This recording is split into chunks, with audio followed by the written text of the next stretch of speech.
সবাইকে স্বাগত জানিয়ে শুরু করছি আমাদের প্রতি কার্য দিবসের নিয়মিত আয়োজন ব্যবসাপাতির সারাদিনে পুঁজিবাজারের সবশেষ খবর জানাতে সপ্তাহের শেষ কার্য দিবসে আপনাদের সাথে আছি আমি ইফাতারা। আর শুরুতেই জানিয়ে দিব ঢাকার পুঁজিবাজারের সূচক ও লেনদেনের খবর।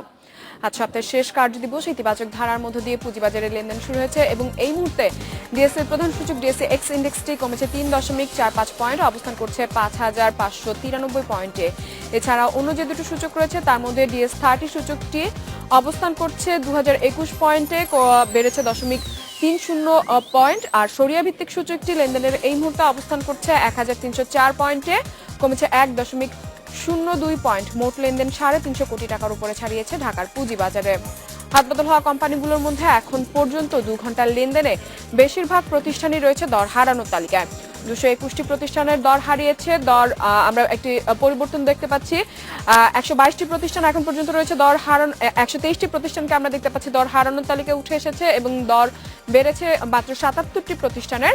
আর শুধুমাত্র শেয়ারগুলোর ক্ষেত্রে এখন পর্যন্ত ১৪৪টি প্রতিষ্ঠানের দর হারিয়েছে, দর বেড়েছে ৮৬টি প্রতিষ্ঠানের। আর শুধুমাত্র মিউচুয়াল ফান্ডগুলোর ক্ষেত্রে ৯টি ফান্ড রয়েছে দর বৃদ্ধি তালিকায়, ৬টি ফান্ড রয়েছে দর হারানোর তালিকায়। এই ছিল এতক্ষণ পর্যন্ত সূচক ও লেনদেনের খবর। জানিয়ে রাখি, ব্যবসাপাতি অনুষ্ঠান চলাকালে আপনারা আপনাদের প্রশ্ন এবং মতামত পাঠাতে পারেন এসএমএস এর মাধ্যমে। এসএমএস পাঠাতে BIZO লিখে স্পেস দিয়ে আপনার নাম এবং প্রশ্ন পাঠিয়ে দিন ১৬২৩২ নম্বরে যে কোনো মোবাইল থেকে। পুঁজিবাজার এবং সামগ্রিক অর্থনীতি নিয়ে আলোচনায় আজ আমাদের সাথে আছেন Asian tiger capital partner asset ম্যানেজমেন্টের ব্যবস্থাপনা পরিচালক ও প্রধান নির্বাহী কর্মকর্তা মোহাম্মদ ইমরান হাসান। আমরা আলোচনা করব তার সাথে। আপনাকে স্বাগত জানাচ্ছি আমাদের অনুষ্ঠানে।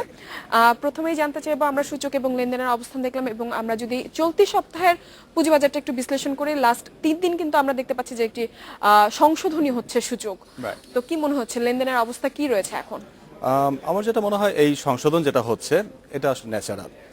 কারণ আমরা যদি দেখি জানুয়ারির এন্ড থেকে ফেব্রুয়ারি ফার্স্ট উইক পর্যন্ত মার্কেট একটা কারেকশন ছিল, মোটামুটি শার্প কারেকশন ছিল, অল্প কিছুদিনে 7% মতো ফল করেছিল। কিন্তু সেই সময় কিন্তু আমরা খুব দ্রুত উত্থান এবং পতন দেখেছি। রাইট।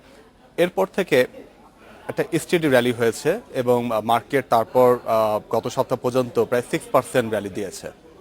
6% র্যালি দেওয়ার পর গত 3 দিনে যে কারেকশনটা হয়েছে, 3 দিনের কারেকশন মিলেও দেখবেন less than 1%। So after 6% rally যদি 2-3% কারেকশন হয়, আমার মনে হয় যে এটা আতঙ্কিত হওয়ার কিছু না। এটা বরঞ্চ বাজারে একটা ন্যাচারাল প্রসেস। যখন বাজার র্যালি করবে বা ডাউন ট্রেন্ড বা আপ ট্রেন্ড যেটাতে থাকুক, এটা কখনো স্টেট আপ ট্রেন্ড বা ডাউন ট্রেন্ডে যাবে না। এটা একটা জিগজ্যাগ এবং স্টেপ বাই স্টেপই দেখা যাবে সে আপ ট্রেন্ডে যাবে। মাঝে মাঝে একটা আপ ট্রেন্ডে মাঝে মাঝে কিছু প্রফিট টেকিং বা কারেকশন থাকবে, সেটাই ন্যাচারাল। আমার যেটা মনে হয় এখন যেটা হচ্ছে সেটা খুব ন্যাচারাল একটা প্রফিট টেকিং। আপনার কি মনে হয় এই মুহূর্তে বাজারে ফান্ডের কোনো অভাব আছে? ফান্ডের অভাব আছে বলে আমার মনে হয় না, কারণ এখন আমরা দেখছি যে ব্যাংকিং সিস্টেমে অনেক আইডিয়াল ফান্ড এবং ইন্টারেস্ট রেটও অনেক ড্রপ করে এসেছে। সেই কারণে অনেক ইনভেস্টর বা বিনিয়োগকারী বলি বা সাধারণ জনগণের কথা যদি বলি, যাদের এফডিআর এ একটা ভালো ফান্ড ছিল, যে এফডিআর রেটটা একসময় 12%, 13%, ইভেন আনঅফিসিয়ালি 15% পর্যন্ত অনেক ব্যাংকগুলো অফার করেছে এখন থেকে 3 বছর আগে। এখন সেই সেম ব্যাংকগুলো অফার করছে 5-6% অনলি। সো এফডিআর বা ফিক্সড ইনকাম এখন আগের মতো লুক্রেটিভ নাই যে রেটটা। ইভেন দেখা যাচ্ছে বেশিরভাগ ব্যাংকে এখন এফডিআর রেট ইনফ্লেশনের থেকেও কম। অর্থাৎ আপনি যদি এফডিআর এ টাকা রাখেন, আপনি ইনফ্যাক্ট ইয়ার বাই ইয়ার আপনি আগের থেকে আপনার অ্যাসেট ইনফ্লেশনের সাথে অ্যাডজাস্ট করলে কমে যাচ্ছে। সেই হিসাবে অনেক মানুষই এখন চিন্তা করবে যে টাকাটা আমি এফডিআর না করে পুঁজিবাজারে বিনিয়োগ করি। সো পুঁজিবাজারে একটা ভালো ফান্ড আসার খুব ভালো একটা সম্ভাবনা আছে। কিন্তু বারবার বলা হচ্ছে পুঁজিবাজার ঝুঁকিপূর্ণ এবং দেখে শুনে বিনিয়োগ করার কথা। তো সেক্ষেত্রে আমরা পুঁজিবাজারে বিনিয়োগকারীদের ঝুঁকিগুলো নিয়ে আলোচনা করব, কিন্তু তার আগে নিব ছোট্ট একটি বিরতি। এ পর্যায়ে নিচ্ছি 30 সেকেন্ডের একটি বিরতি, সাথেই থাকুন। বিরতির পর আবারও ফিরছি পুঁজিবাজার নিয়ে আলোচনায়।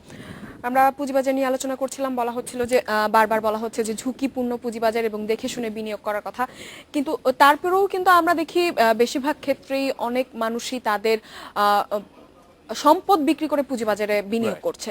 তো এক্ষেত্রে আপনার কাছে আমার জিজ্ঞাসা যেটি থাকবে, আসলে বিনিয়োগকারীদের পুঁজিবাজারে কতটুকু বিনিয়োগ করা উচিত? তাদের কি পুঁজি যতটুকু আছে তার পুরোটাই বিনিয়োগ করে দেওয়া কি ঠিক কাজ হয়, নাকি একটু দেখে শুনে তারপর করা উচিত? এক্স্যাক্টলি, এটা খুব ভালো একটা প্রশ্ন করেছেন। বিশেষ করে এই সময়ের জন্য এটা খুবই ইম্পর্টেন্ট একটা বিষয় আলোচনা করার মতো আমি যেটা মনে করি। আপনি যেটা বললেন যে সম্পত্তি বিক্রি করে পুঁজিবাজারে চলে আসা, ইভেন সম্পত্তি বিক্রি করার থেকে আরো এক্সট্রিম কেস যে সম্পত্তি বিক্রি করে সেই টাকার উপর লোন নিয়ে তারপর হচ্ছে পুঁজিবাজারে বিনিয়োগ করছে, যেটা আমরা 2009-10 খুব অনেক হতে দেখেছি। এবং সেটা পরিণামও আমরা হতে দেখেছি। তো আপনি যেটা বললেন যে একজন কি তার পুরো পুঁজিটা নিয়ে পুঁজিবাজারে আসা উচিত কিনা, সেই সাথে আপনি বললেন যে পুঁজিবাজার বিনিয়োগ ঝুঁকিপূর্ণ, দেখে শুনে বুঝে বিনিয়োগ করুন। এটা আমরা এসিসি বা ডিএসসি ওয়েবসাইটে গেলেই এই জিনিসটা আমরা বারবার দেখতে পাই এবং প্রতিদিন এই জিনিসটা মনে করিয়ে দেওয়া হয় বিনিয়োগকারীদের। তারপরও কেন বিনিয়োগকারীরা এত রেকলেস ভাবে এত বিনিয়োগ করছে? প্রথম যে রিজনটা, আমি যদি আমার পার্সপেক্টিভ থেকে, বা ইভেন এটা নিয়ে একটা ইন্টারন্যাশনাল স্ট্যান্ডার্ডও আছে যে আপনার কতটা বিনিয়োগ করা উচিত পুঁজিবাজারে, যেটা বলা হয় যে 100 মাইনাস আপনার বর্তমান এজ, অর্থাৎ 100 থেকে আপনার এখন কারো যদি বয়স হয় 30 বছর, তো 100 থেকে 30 মাইনাস করলে 70 হয়। এই 70% তার যে টাকা বা সম্পত্তি আছে 70% বিনিয়োগ করা উচিত তার পুঁজিবাজারে, বাকি 30% তার রাখা উচিত ফিক্সড ইনকাম সিকিউরিটিসে, অর্থাৎ এফটিআর বা সঞ্চয়পত্র, সিকিউরিটি হিসেবে, রাইট, বা গভর্নমেন্ট বন্ড, যেটা আপনাকে একটা ফিক্সড রিটার্ন দিবে ওভার দ্য পিরিয়ড। এটার পিছনে লজিক যেটা আমরা দেখছি যে যদি বয়স তাহলে কারো বেশি হয়, কারো যদি 50 ইয়ার্স এজ হয়, তাহলে তার 50% থাকবে হচ্ছে পুঁজিবাজারে, 50% ফিক্সড ইনকামে। অর্থাৎ ফিক্সড ইনকামে তখন তার বিনিয়োগটা বেশি থাকছে, পুঁজিবাজারে কমে যাচ্ছে বয়স বাড়ার সাথে সাথে। ইনফ্যাক্ট মডার্ন থিওরিতে বলা হয় যেটা 100 না করে 120 বা 110 বিবেচনা করতে, অর্থাৎ 110 হলে কিন্তু তার পুঁজিবাজারের বিনিয়োগটা আরো বেশি হচ্ছে, যে 30 বছর বয়স তার জন্য সেটা হচ্ছে 90% পুঁজিবাজারে, 10% ফিক্সড ইনকামে। সো এটা লজিক যেটা, পুঁজিবাজার বিনিয়োগটা সবসময় দীর্ঘমেয়াদে হওয়া উচিত। কারণ আপনি ঝুঁকিপূর্ণ, আমরা শুরুতেই বলছি, আপনি বিনিয়োগ করার পর এমন হতে পারে যে আপনি যে শেয়ারটা কিনলেন বা আপনি যে পোর্টফোলিওটা বিল্ড করলেন, পোর্টফোলিওটা একটা লসে চলে যেতে পারে, 5%, 10%, 20%, একটা সময় দেওয়ার প্রয়োজন। কিন্তু আমরা কিন্তু এখন দেখতে পাচ্ছি যে বেশিরভাগ পুঁজিবাজারে যারা বিনিয়োগ করছে তারা কিন্তু শর্ট টার্ম ট্রেডিং এ ট্রেড করছে। জি, ওই বিষয়টাতে আমরা আসি। এখন আমি যদি বিনিয়োগকারীদের এই যেটা আমি বললাম যে পুরাটা বিনিয়োগ করা উচিত কিনা, সেখানে তাদের যেটা উচিত যে একটা সার্টেন পার্ট, আমি যেরকম একটা গাইডলাইন বললাম, এরকম একটা গাইডলাইন মেনে তার একটা সার্টেন পার্ট পুঁজিবাজারে রাখা, বাকিটা তার ফিক্সড ইনকাম সিকিউরিটিসে রাখা, যেটা তাকে কুশনের মতো দিবে। এখন লং হরাইজনের বিষয়টা যদি তার মাথায় যেটা রাখতে হবে যে আমার এই পুঁজিটা আমার 5 বছরের মধ্যে হাত দিতে হবে না। আমি যদি পুঁজিবাজারে বিনিয়োগ করে সেই টাকা দিয়ে লাভ করে বাজার করার চিন্তা করি, বা মনে করি আমার 6 মাস পর টাকা লাগবে, 6 মাসের জন্য টাকাটা আমি একটু খাটাই, এটা ভেরি রিস্কি। সারপ্লাস ফান্ড ছাড়া তার পুঁজিবাজারে ইনভেস্ট করা উচিত না। এবং অবশ্যই যেভাবে একটা গাইডলাইন বললাম, এটা মেনটেন করে বাকি টাকা তার ফিক্সড ইনকাম বা ক্যাশে রাখা উচিত, যাতে সে তার কোনো ডেইলি নিড বা কোনো এমার্জেন্সির জন্য সে ক্যাশটা ইউজ করতে পারে, সিকিউরিটি যেন নিশ্চিত থাকে। এবং 5 ইয়ার্স যদি তার হরাইজন থাকে, তখন মোস্ট অফ দ্য কেসে যেটা দেখা যায়, লং টার্মে পুঁজিবাজার আপনার ফিক্সড ইনকাম মার্কেটের থেকে অনেক বেটার পারফর্ম করে। কিন্তু এটার জন্য লং হরাইজন হতে হবে। হয়তো 2 বছর হিসাব করলে দেখা যাবে যে ফিক্সড ইনকাম অনেক ভালো, পুঁজিবাজারে লস হয়েছে, ফিক্সড ইনকাম অনেক একটা এসটিডি রিটার্ন দিয়েছে। কিন্তু যদি আপনি 10 ইয়ার্স 15 ইয়ার্স ধরেন, তখন মোস্ট অফ দ্য কেস আপনি দেখবেন ইন্টারন্যাশনালি আমাদের দেশের সব জায়গাতে যে পুঁজিবাজারের পারফরমেন্সটা বা রিটার্নটা ফিক্সড ইনকামের থেকে ফার ফার বেটার। তো এই কারণে বিনিয়োগকারীদের উচিত একটু লম্বা হরাইজন নিয়ে তার এজের কথাটা চিন্তা করে তার বিনিয়োগ করাটা। আর সেক্ষেত্রে আপনারা তো ফান্ড ম্যানেজমেন্ট হিসেবে কাজ করছেন, আপনাদের কাছে যখন সাধারণ বিনিয়োগকারীরা আসে, আপনার কি মনে হয় এখনো কি আমাদের সেই মন মানসিকতা পরিবর্তন হয়েছে যে ফান্ড মানে আমাদের বিনিয়োগ করার জন্য যেন আমরা একটু লং টার্মে বিনিয়োগ করি? জি, আনফরচুনেটলি পুরোপুরি পরিবর্তন হয়নি, বাট আগে থেকে বেটার বলবো। 2010 সাল অনেক বিনিয়োগকারীদের জন্য একটা ভালো একটা লেসন ছিল, এখান থেকে অনেকেই শিখতে পেরেছে, বুঝতে পেরেছে এবং রিয়েলাইজেশনটা এসেছে। তার অনেকেই আগের মতো এখন সেই এটা নাই, বাট তারপরে এটা আছে, এটা ইনফ্যাক্ট আসলে থাকবে। কারণ কিছু বিনিয়োগকারী আছে যারা হয়তো বা একটু শর্ট টার্ম ফোকাস, বা তারা পছন্দ করে একটু স্পেকুলেটিং একটা বেট নিতে। তো ক্যাসিনোতে আমরা যেরকম দেখি যে অনেকে ক্যাসিনোতে যায় যে আমি জাস্ট লাখের উপর ডিপেন্ড করে জুয়া খেলার মতো, তো এরকম মাইন্ডসেট অনেকে আছে যে তারা এটাই পছন্দ করে, এটাই এনজয় করে এবং তারা থাকবে। এবং সেক্ষেত্রেও আমরা কিন্তু বারবার দেখেছি যখন এই বছরেরও বছরের শুরুর দিকে যখন পুঁজিবাজার অনেক বেশি উত্থান ছিল, সেক্ষেত্রে কিন্তু আমরা দেখেছি যে জেড ক্যাটাগরির শেয়ারগুলোর লেনদেন অনেক বেশি ছিল।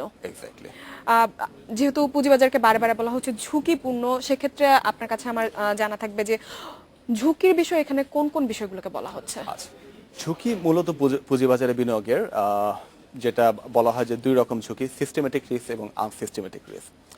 সিস্টেমেটিক রিস্কটা হচ্ছে মার্কেট রিস্ক, এটাকে আপনি অ্যাভয়েড করতে পারবেন না। মার্কেট যদি কখনো সিভিয়ার কারেকশন হয়, যেটা অনেকগুলো ফ্যাক্টরের উপর ডিপেন্ড করে কারেকশন হতে পারে, সেই কারেকশন, সিভিয়ার কারেকশন বা ক্রাশের সময় আপনি যেই শেয়ারই কেনেন, আপনার হাই প্রবাবিলিটি আপনি লস করবেন ওভার দ্য পিরিয়ড। আমরা যদি 2011 সাল বা 12 সালের কথা বলি, এই সময় আপনি যত বুঝে শুনে যত ভালো শেয়ারই আপনি কেনেন না কেন, আপনি হার্ডলি কাউকে খুঁজে পাবেন যে প্রফিট করতে পেরেছে। সো এই মার্কেট রিস্কটা আনঅ্যাভয়েডেবল, এই রিস্কটা আপনার সবসময় থাকবেই পুঁজিবাজার বিনিয়োগের জন্য। যে জন্য অ্যাসেট অ্যালোকেশনটা ইম্পর্টেন্ট, আমি বললাম যে পুরাটাই পুঁজিবাজারে থাকা উচিত না। আর দ্বিতীয় যেটা আনসিস্টেমেটিক রিস্ক, আনসিস্টেমেটিক রিস্কটা হচ্ছে আপনার লাইক কোনো সেক্টরের একটা রিস্ক থাকতে পারে, যে সে টেক্সটাইল সেক্টরে শেয়ার কিনেছে, এখন টেক্সটাইল সেক্টর দেখা যাচ্ছে হয়তো বা গ্যাস প্রাইস অনেক বাড়িয়ে দিলে তাদের ইফেক্ট হবে, প্রফিটেবিলিটি কমে যাবে, বা দেখলাম যে লেবার আনরেস্ট হলো, বা এরকম কোনো ইভেন্ট হলো যেটাতে ওই সেক্টরটার জন্য খুব খারাপ কিছু। এই রিস্কটা চাইলে কমিয়ে নিয়ে আসা যায়, মিনিমাইজ করা যায়। সেটা কিভাবে করার পরামর্শ থাকবে আপনার? এখন আনসিস্টেমেটিক রিস্কটা মিনিমাইজ করার জন্য যে জিনিসটা প্রথমেই করা দরকার, ডাইভার্সিফিকেশন। ডাইভার্সিফিকেশনের কথা সবসময় আমরা শুনি, সবসময় সবাই বলে। আমি যেটা বললাম যে টেক্সটাইল সেক্টর একটা রিস্ক একটা উদাহরণ দিয়ে বললাম, তো এখানে তার উচিত হচ্ছে শুধু একটা সেক্টরে বিনিয়োগ না করা, বা এমন কিছু কোম্পানি না কেনা যে সবগুলো কোম্পানি সিঙ্গেল কোনো ইভেন্ট হলে একসাথে ইফেক্টেড হবে, লাইক সবই টেক্সটাইল সেক্টরের কোম্পানি বা সিমিলার ইন্ডাস্ট্রি। তার উচিত হচ্ছে ডিফারেন্ট সেক্টরে তার পোর্টফোলিওটা ডাইভার্সিফাই করে নিয়ে আসা। সেখানে ফিনান্সিয়াল ইনস্টিটিউশন থাকবে, ম্যানুফ্যাকচারিং থাকবে, তারপর হচ্ছে ইনফ্রাস্ট্রাকচার স্টক থাকবে, এরকম একটা পুল অফ স্টক থাকবে যেটাতে সে এক সেক্টরের সাথে আরেক সেক্টরে কোনো রিলেশন থাকবে না। লাইক ফার্মাসিউটিক্যাল সেক্টর, তার পারফরমেন্সটা দেখা যাবে যে মোটামুটি ইকোনমিক কন্ডিশনের সাথে অনেকটা ইনারিস্টিক থাকবে, কারণ এটা হচ্ছে অল টাইমই ফার্মাসিউটিক্যাল মানুষের দরকার হবে একরকমই, ইউটিলিটি কোম্পানিও তাই। সো এইখানে তার ডাইভার্সিফিকেশনটা ভেরি ইম্পর্টেন্ট। আমরা ডাইভার্সিফিকেশন নিয়ে আরো আলোচনা করব, কিন্তু তার আগে নেব আরো একটি বিরতি। এ পর্যায়ে নিচ্ছে আরো একটি বিরতি, সাথেই থাকুন। বিরতির পর আবারও আমন্ত্রণ জানাচ্ছি ব্যবসাপাতির সারাদিনে। পুঁজিবাজার নিয়ে আলোচনায় আজ আমাদের সাথে আছেন Asian tiger capital partner asset ম্যানেজমেন্টের ব্যবস্থাপনা ও প্রধান নির্বাহী কর্মকর্তা মোহাম্মদ ইমরান হাসান। আমরা আবারও ফিরছি আলোচনায়। আমরা পুঁজিবাজার নিয়ে আলোচনা করছিলাম, আপনি যে বিষয়টি নিয়ে আলোচনা করছিলেন ডাইভার্সিফিকেশন নিয়ে, তো সাধারণ বিনিয়োগকারীদের ডাইভার্সিফিকেশনটা আসলে ঠিক কিভাবে করা উচিত এবং একজন বিনিয়োগকারীর পোর্টফোলিওতে কতগুলো শেয়ার থাকা প্রয়োজন? জি, যেটা বলছিলাম যে ডাইভার্সিফিকেশনটা এমনভাবে করা উচিত যে ডিফারেন্ট সেক্টরে, একই সেক্টরে যদি অনেকগুলো স্টক কেনে এটা আসলে ডাইভার্সিফাইড পোর্টফোলিও হলো না, তো সেক্টর রিস্কটা তার থেকে যাচ্ছে। সো অ্যাক্রস দ্য সেক্টর নিয়ে তার একটা পোর্টফোলিও বিল্ড করা উচিত। এখন যেটা বললেন যেটা খুব ভালো একটা পয়েন্ট, কতগুলা স্টক তার পোর্টফোলিওতে থাকা উচিত। ডাইভার্সিফিকেশন ভালো, কিন্তু টু মাচ ডাইভার্সিফিকেশন ভালো কিনা। আমরা জানি কোনো কিছুরই অতিরিক্ত ভালো না, তো ডাইভার্সিফিকেশনের ক্ষেত্রে সেটা ট্রু। একজন সাধারণ বিনিয়োগকারী, তার যদি 5 লাখ টাকা পুঁজি হয়, সে যদি 50টা স্টক কিনে বসে থাকে, তখন যেটা হবে এই 50টা স্টক কিন্তু সে ট্র্যাক করতে পারবে না। এই স্টকে খুব বাজে একটা ইপিএস আসলো, আরেকটা স্টকের দেখা গেল হচ্ছে জেড ক্যাটাগরিতে চলে গেছে, সে এতগুলা খবরই সে ট্র্যাক করতে পারছে না। তাহলে সাধারণ বিনিয়োগকারী বলতে বুঝাচ্ছি সে অন্য কোনো জব করছে বা বিজনেস করছে, এটা তার একটা ইনভেস্টমেন্ট। সো সে সারাদিন এটার পিছনে দিতে পারবে না, তার পক্ষে সম্ভব না, তো তার কিন্তু ট্র্যাক করাটা পসিবল হবে না। সেক্ষেত্রে দেখা যাবে যে তার পোর্টফোলিও বরঞ্চ আরো খারাপ পারফর্ম করবে, এটা কখনোই ভালো পারফর্ম করতে পারবে না যদি এতগুলো শেয়ার নিয়ে সে ডাইভার্সিফাই করে। তো ডাইভার্সিফাই একজন সাধারণ বিনিয়োগকারী যদি তার বিনিয়োগ দেখা যায় 10 লাখ 15 লাখ টাকা নিচে হয়, আমার যেটা মনে করি আমি 5 থেকে 7টার বেশি স্টক থাকা উচিত না। এবং যদি তার বিনিয়োগ একটু বেশি হয়ে থাকে, কোনো ক্ষেত্রেই তার পোর্টফোলিওতে 20টির বেশি স্টক থাকা উচিত না বলে আমি মনে করি। 20টি স্টক যদি পোর্টফোলিওতে কেয়ারফুলি সিলেক্ট করা যায় ডিফারেন্ট সেক্টর থেকে, একটা পোর্টফোলিও ওয়েল ডাইভার্সিফাইড হতে পারে। এখন কোনো বিনিয়োগকারী যদি এমন হয় তার খুব স্ট্রং কনভিকশন আছে কিছু স্টক নিয়ে বা সেক্টর নিয়ে, সে খুব স্ট্রংলি বিলিভ করে ব্যাকড বাই ফান্ডামেন্টাল অ্যানালাইসিস অথবা তার ইনটিউশন প্লাস মার্কেট যে নলেজ, এই নলেজটা নিয়ে যেটা খুব ভালো পারফর্ম করবে, সেখানে তার পোর্টফোলিও আরো কনসেন্ট্রেটেড হতে পারে। সে যদি সেই রিস্কটা নেয়ার মতো অ্যাবিলিটিটা যদি তার থাকে, সেই ক্ষেত্রে তার পোর্টফোলিওটা কনসেন্ট্রেটেড হতে পারে। আমরা দেখি যে প্রফেশনাল ফান্ড ম্যানেজার যারা তাদের পোর্টফোলিও অনেক সময় বেশ কনসেন্ট্রেটেড হয়ে থাকে, কারণ তারা যে স্টকগুলো পিক করছে অথবা 4টা বা 5টা স্টক, এটা যেটা খুব ওইভাবে ডাইভার্সিফাইড পোর্টফোলিও না, বাট এই 5টি স্টক নিয়ে তার খুব স্ট্রং একটা কনভিকশন আছে, রিসার্চ কাভারেজ আছে, সেই কারণে সে খুব কনফিডেন্টলি সেই স্টকগুলোতে পজিশন নিতে পারছে। এবং এই স্টকগুলো দেখা যায় মার্কেটকেই নর্মালি এই পোর্টফোলিওগুলো আউট পারফর্ম করে। বাট একই সাথে যেটা বললাম, এখানে রিস্কটা বেড়ে যায় এবং তাকে সেই ইনডেপথ নলেজটা রাখতে হবে। আমরা ঝুঁকির কথা বলছিলাম, তো এই ঝুঁকিগুলো আমরা জানি যে পুরোপুরি মোকাবেলা করা সম্ভব না, সম্ভব না। তারপরেও কতটুকু কমিয়ে আনা সম্ভব, সেক্ষেত্রে বিনিয়োগকারীদের উদ্দেশ্যে আপনার পরামর্শ কি থাকবে? প্রথমে যে কথাটা আমরা এতক্ষণ আলোচনা করলাম, ডাইভার্সিফিকেশন দিয়ে তার সে একটা ঝুঁকির একটা পার্ট অনেকটা কমিয়ে নিয়ে আসতে পারে। লাইক টেক্সটাইল সেক্টরের কথা আমরা শুরুতে বলেছি, তার পোর্টফোলিওতে যদি 10% শেয়ার থাকে টেক্সটাইল সেক্টরে এবং 90% অন্য সেক্টরগুলোতে, টেক্সটাইল সেক্টর যদি কখনো খারাপ করে বা সেটার প্রাইস যদি পড়েও যায়, তার 90% ভালো চান্স আছে তার অন্য সেক্টরগুলো ভালো করছে। তো তার পুঁজি ওভারঅল মার্কেটে যে পুঁজিটা আছে, বিনিয়োগ আছে, এটা কিন্তু সেরকম ইফেক্ট হবে না। তো ডাইভার্সিফিকেশন দিয়ে আমরা এই আনসিস্টেমেটিক রিস্কটা অনেকটাই মিনিমাইজ করে আনতে পারি। এরপর যেই জিনিসগুলা রিস্কটা মিনিমাইজেশনের জন্য দরকার, প্রথমত হচ্ছে শেয়ারটা সে যখন কিনবে, সেই শেয়ার সিলেকশনটা, যে আমি কি শেয়ার কিনছি, এই শেয়ারে আমি কতটা ঝুঁকি নিচ্ছি, এটা বোঝার জন্য সে কমন কিছু মাল্টিপলস আছে, তথ্য-উপাত্তগুলো তথ্য রয়েছে। উপাত্ত আছে, যেমন আমরা পি মাল্টিপল খুব কমলি দেখতে পাই, এরকম আরো বেশ কিছু রেশিও আছে যেগুলোতে সে দেখে একটা আইডিয়া নিতে পারে। তারপর তো দেখতে হবে কোম্পানি গ্রোথ, যদি কোম্পানি গ্রোথ অনেক ভালো হয়ে থাকে তখন হাই পি হলেও সেটা সাপোর্ট করে, যদি গ্রোথ সেটার থেকে আরো ভালো গ্রোথ থেকে থাকে। এবং কোম্পানি গভর্নেন্সটা ভেরি ইম্পর্টেন্ট, যে কোম্পানি খুবই ভালো বিজনেস করছে বাট আমি সেই ভালো বিজনেসের বেনিফিটটা পাবো কিনা। তো এগুলোর উপর যদি সে বেস করে বিনিয়োগ করে, এই আমার মনে হয় বিষয়গুলো তার আপনার থাকছে যে সাধারণ বিনিয়োগকারীদের উদ্দেশ্যে Right. পরামর্শ, ঝুঁকিগুলো এড়ানোর জন্য। এড়ানোর জন্য। জনাব ইমরান হাসান, আমাদের অনুষ্ঠানে আসার জন্য আপনাকে অসংখ্য ধন্যবাদ। আপনাকে ধন্যবাদ। এই ছিল আজকের আয়োজনে আমন্ত্রণ আমাদের পরবর্তী সংবাদে।